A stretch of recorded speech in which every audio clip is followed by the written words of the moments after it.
All right, let's move on to the Sunday nighter. The big Sunday nighter. Chicago Bears 4-8, 2-4 on the road. The Green Bay Packers 9-3, 5-0 at home. We're at Lambeau Field in Green Bay, Wisconsin. 33 Fahrenheit, partly cloudy, 11 miles per hour. Bears come in off a 33-22 loss at home to the Cardinals. Andy Dalton 26 of 41, 229 yards, 2 touchdowns, 4 interceptions. Grant caught 5 passes for 62 yards, a touchdown, but it was the David Montgomery show offensively for the Bears. Ran 21 times for 90 yards and a touchdown, caught 8 passes for 51 yards. The defense that was once so strong, with now, they lose Khalil Mack, they lose Danny Trevathan, they have Akeem Hicks inactive, and you're asking Roquan Smith to do way too much here. The defense had 1 team sack, 0 quarterback hits, and looked bad all over the field. Allen Robinson, Marquise Goodwin, inactive last week, questionable this week. Damian Williams, same deal. Mario Edwards Jr., inactive last week, questionable this week, defensive end. So you have Justin Fields hurting, and now Andy Dalton questionable. This is a beat-up Bear squad. Going to play the Packers, coming in fresh off of their bye week. It's very dangerous. And the market opened with the Packers as 13.5-point favorites. That moved to 13. Now it's at 12.5. The first 12s are coming on the board. This total opened up at 45 and is dropping 44s, and now 43.5s on the board. We go over to the cash flow here. 3,354 tickets in. And it's the exact same numbers as the Buffalo-Tampa Bay game. 73% of tickets on the Packers, 97% of the cash. In the Tampa Bay game, 74% of tickets, 97% of cash. And in both games, the market's moving towards the opposition to make you want to put more money on that public favorite. 53% of tickets on the under, 56% of cash is on the under. We last saw them in a 36-28 win at home over the Rams in week 12. Rodgers was 28 for 45 for 307 yards, 2 touchdowns, no interceptions. Devontae Adams caught 8 passes for 104 yards. Cobb, 4 for 95. A.J. Dillon ran 20 times for 69 yards, caught 5 passes for 21 yards. They got 2 sacks and 5 quarterback hits. Rasul Douglas continues to play very big. Return a 33-yard interception to the house. So Rodgers ranks second in passer rating. Devontae Adams ranks second in receiving yards.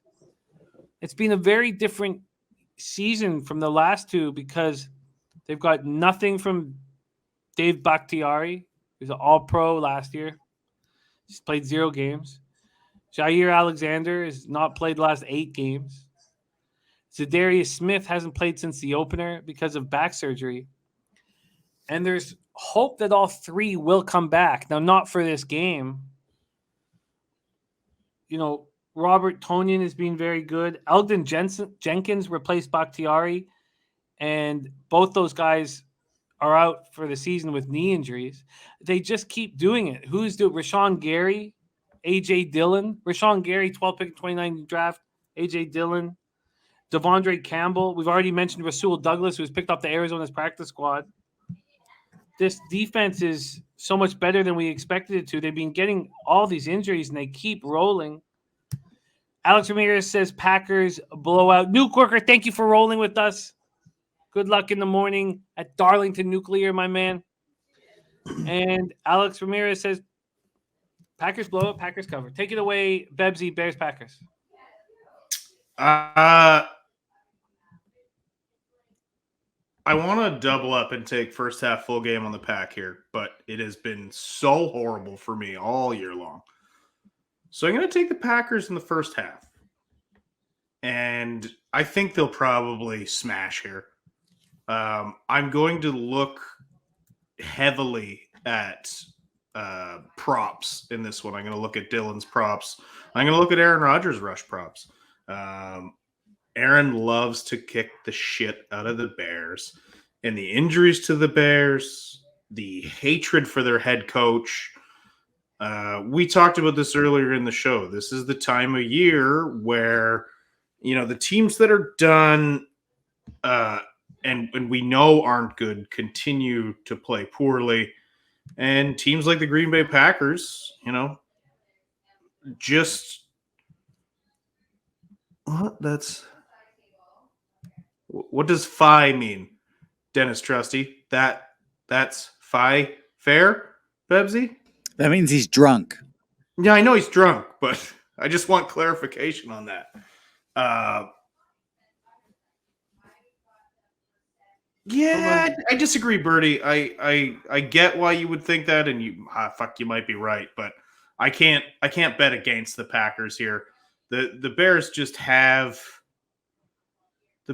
have nothing going for them right now, and I think they're absolutely done with Nagy, and I just can't. I just can't do anything but back the Packers here. If I back the Packers and lose, I won't hate myself. If I back the Bears and lose, I'm going to think, what the fuck is wrong with me? It looks like... How much does Rodgers run with a broken toe, Bebsy? Aaron Rodgers strikes me as the kind of guy who would make that shit up. I bet his toe is fine. He's a liar. We know that. I don't think his toe is that bad. Also, like, I don't know. I've run around on a broken toe without the aid of NFL caliber medical staff. It's not that bad. It's not his big toe. There's a -7 for the Packers first half at +106, which tells me it's going to be 6.5. So that's by far 6 cents better than any other book. All the other books have the Packers first half -7 at +100, but Pinnacle offering it at +106. Should I wait then and see if I can get that 6.5? I feel like that is a legitimate option here. I'd be curious to see. I can't. At this point, they're not giving out an alternative first half line. Let me. Bears money line is live. Birdie, we're fighting again. Uh-oh. Okay, I don't know that this is your call. Oh, there you go. Viper got it for you. Says DraftKings has -6.5, -115. There you go. Thank you, Viper. I'll take the -6.5. First half -6.5 at -115. Thank you, Vipe, my man. These two games, the late game at 4:25 Buffalo Tampa and the 8:20 game Chicago Green Bay, has the public losing their shirt written all over it. Almost done. The public is all over the Packers and the Buccaneers, and the books are making it even easier to bet them. And I'm not saying that you're on the wrong side. I'm just saying that makes me so uncomfortable. Why would the books be making it easier for you to make these bets if all the money's on them? Yeah, you got a point. That is a bit dodgy. Much like all the money going to the Bucks and it moving in favor of the Bucks. It's strange. Michael Carnegie says over looks like a good play. Dennis Garcia took Chicago +13 at -120. He says another play I'm iffy on, but Chicago can hang around even though Rodgers apparently owns them. You know what? I'm going to hold off on this for now because I want to see the way the money moves in this before I make a bet, because that is a bit dodgy. Ron Crawford says divisional games after week 10, the under is at 62% last 5 years. And this year, it's 12-4.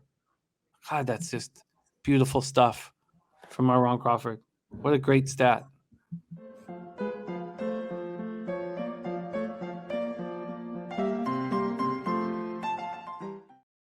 Divisional games after week 10 under 62% last 5 years. This year's 12-4, and Tasha likes the under. Let's just take another look at the market on that under. Here we have the Sunday nighter opening up at 45. It's now 44, 43.5, or 43. And cash flow, we have 53 and 56% tickets and cash. All right. So no move for Bebsie at this point. I don't want anything. I tell you what, because the market is doing what it's doing, makes the Buccaneers and Packers. There's no chance either of them will be on my card. Slatsy, I want to see pictures of the toe. There, I said it. Uh-oh. Reminds me of a Kevin Fox joke when he said, I thought I had a foot fetish, so I went on to one of those Japanese foot fetish sites. Turns out it's just a foot interest.